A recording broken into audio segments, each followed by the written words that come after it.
آپ کے بچے بھلے آپ سے پوچھیں یا نہ پوچھیں، آپ انہیں یہ ضرور بتایا کیجئے کہ ہم فلسطین سے اس لیے محبت کرتے ہیں کہ یہ فلسطین انبیاء علیہ السلام کا مسکن اور سرزمین رہی ہے۔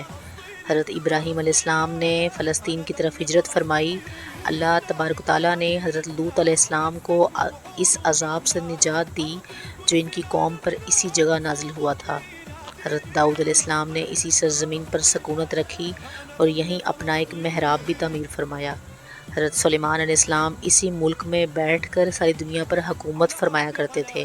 چیونٹی کا وہ مشہور قصہ جس میں ایک چیونٹی نے اپنی باقی ساتھیوں سے کہا، اے چیونٹیوں اپنی بلوں میں گھس جاؤ، یہیں اس ملک میں واقع اسکلان شہر کی ایک وادی میں پیش آیا جس کا نام بعد میں وادی نمل چیونٹیوں کی وادی رکھ دیا گیا تھا۔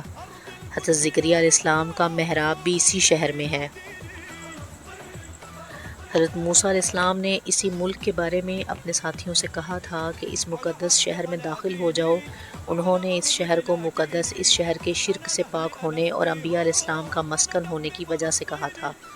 اس شہر میں کئی معجزات وقوع پذیر ہوئے جن میں سے ایک کنواری بی بی حضرت مریم علیہ السلام کے بطن سے حضرت عیسیٰ علیہ السلام کی ولادت مبارکہ بھی ہے۔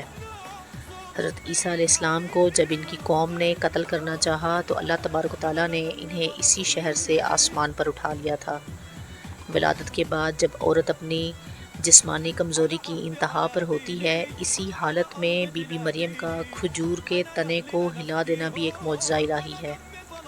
قیامت کی علامات میں سے ایک حضرت عیسیٰ علیہ السلام کا زمین پر واپس تشریف اسی شہر کے مقام سفید مینار کے پاس ہوگا۔ اسی شہر کے ہی مقام باب لد پر حضرت عیسیٰ علیہ السلام مسیح دجال کو قتل کریں گے۔ فلسطین ہی ارض محشر ہے۔ اسی شہر سے یاجوج ماجوج کا زمین پر قتال اور فساد کا کام شروع ہوگا۔ اس شہر میں وقوع پذیر ہونے والے قصوں میں سے ایک قصہ طالوت اور جالوت کا بھی ہے۔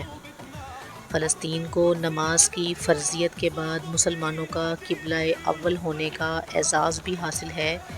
ہجرت کے بعد حضرت جبرائیل علیہ السلام دوران نماز ہی حکم ربی سے آقا علیہ السلام کو مسجد اقصیٰ یعنی فلسطین سے بیت اللہ کعبہ مشرفہ یعنی مکہ مکرمہ کی طرف رخ کرا گئے تھے۔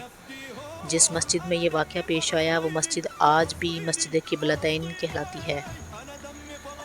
حضور اکرم صلی اللہ علیہ وسلم معراج کی رات آسمان پر لے جانے سے پہلے مکہ مکرمہ سے یہاں بیت المقدس یعنی فلسطین لائے گئے تھے۔ سرکار دو عالم نبی کریم صلی اللہ علیہ وسلم کی اقتداء میں انبیاء علیہ السلام نے یہاں نماز ادا فرمائی۔ اس طرح فلسطین ایک بار پھر سارے انبیاء کا مسکن بن گیا۔ سیدنا ابو ذر کہتے ہیں کہ میں نے رسول اللہ صلی اللہ علیہ وسلم سے عرض کیا کہ زمین پر سب سے پہلی مسجد کون سی بنائی گئی تو آپ صلی اللہ علیہ وسلم نے فرمایا مسجد الحرام یعنی خانہ کعبہ۔ میں نے عرض کیا کہ پھر کون سی مسجد بنائی گئی تو آپ صلی اللہ علیہ وسلم نے فرمایا کہ مسجد اقصیٰ یعنی بیت المقدس۔ میں نے پھر عرض کیا کہ ان دونوں کے درمیان کتنا فاصلہ تھا تو آپ صلی اللہ علیہ وسلم نے فرمایا کہ 40 برس کا، اور تو جہاں بھی نماز کا وقت پا لے وہیں نماز ادا کر لے، پس وہ مسجد ہی ہے۔ وصال نبی کریم صلی اللہ علیہ وسلم کے بعد حضرت ابوبکر صدیق رضی اللہ عنہ کو ارتداد کے فتنہ اور دیگر کئی مشاغل سے نمٹنے کے لیے عسکری اور افرادی قوت کی اشد ضرورت کے باوجود بھی ارض شام یعنی فلسطین کی طرف سے آپ صلی اللہ علیہ وسلم کا تیار کردہ لشکر بھیجنا بھی ایک ناقابل فراموش حقیقت ہے۔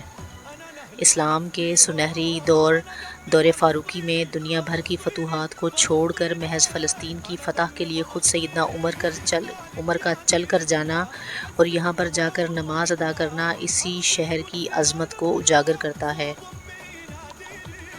دوسری بار بینہ معراج کی رات بروز جمعہ 27 رجب 583 ہجری کو صلاح الدین ایوبی کے ہاتھوں اس شہر کا دوبارہ فتح ہونا بھی ایک نشانی ہے۔ بیت المقدس کا نام قدس قرآن سے پہلے تک ہوا کرتا تھا۔ قرآن نازل ہوا تو اس کا نام مسجد اقصیٰ رکھا گیا۔ قدس اسی شہر کی اس تقدیس کی وجہ سے ہے جو اسے دوسرے شہروں سے ممتاز کرتی ہے۔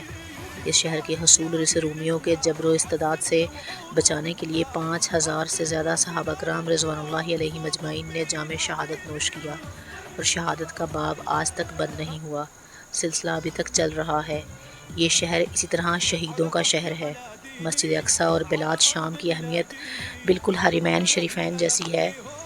جب قرآن مجید کی یہ آیت والتین والزیتون وطور سینین وہذا البلد الامین نازل ہوئی تو ابن عباس کہتے ہیں کہ ہم نے بلاد شام کو التین انجیر سے، بلاد فلسطین کو الزیتون زیتون سے، اور الطور سینین کو مصر کے پہاڑ کوہ طور پر جس پر جا کر حضرت موسیٰ علیہ السلام اللہ پاک سے کلام کرتے تھے سے استدلال کیا، اور قرآن پاک کی آیت مبارکہ وَلَقَدْ كَتَبْنَا فِي الزَّبُورِ مِنْ بَعْدِ الذِّكْرِ أَنَّ الْأَرْضَ يَرِثُهَا عِبَادُ الصَّالِحُونَ سے یہ استدلال لیا گیا کہ امت محمد حقیقت میں اسی مقدس سرزمین کی وارث ہے۔